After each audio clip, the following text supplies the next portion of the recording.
સમાચારમાં આગળ વાત કરીએ દમણ પાસે મધદરિયે અજાણી બોટને આંતરી લેવાઈ છે। અમરેલીના જાફરાબાદથી 22 નોટિકલ માઇલ દૂર આ બોટ દેખાઈ હતી। જાફરાબાદમાં દેખાયેલી બોટ ફિશિંગની બોટ હોવાની માહિતી મળી છે।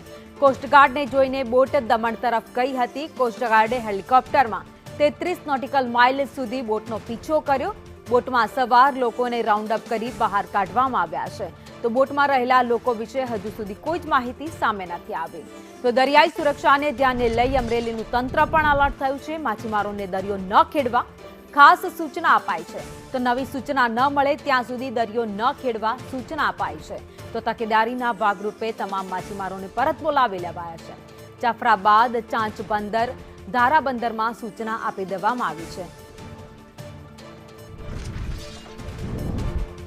વધુ અપડેટ સાથે સંવાદદાતા યોગેશ કાનાબાર અમારી સાથે જોડાઈ ગયા છે। યોગેશ, ગઈકાલે જે બોટ દેખાઈ હતી તેને ઝડપી લેવાઈ છે, એમાં સવાર લોકોને પણ પૂછપરછ માટે લેવામાં આવ્યા છે। જી ભાવિની, ગઈકાલની જે દમણ બોટ હતી તે દમણના મધદરિયે આ બોટને આંતરી લેવામાં આવી છે અને આ બોટ ફિશિંગની હોવાની પ્રાથમિક માહિતી મળેલી છે।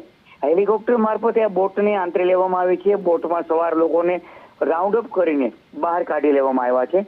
કોસ્ટગાર્ડ દ્વારા બોટ અંગે વિશેષ તપાસ હાથ ધરવામાં આવી છે। બોટમાં રહેલા લોકો કોણ છે, ક્યાંના છે તે હજુ કોઈ સ્પષ્ટતા થઈ નથી, તેમજ તંત્ર દ્વારા હજુ કોઈ સ્પષ્ટતા કરવામાં આવી નથી, તેમજ કોઈ એજન્સીઓ દ્વારા પણ સ્પષ્ટતા કરવામાં આવી નથી।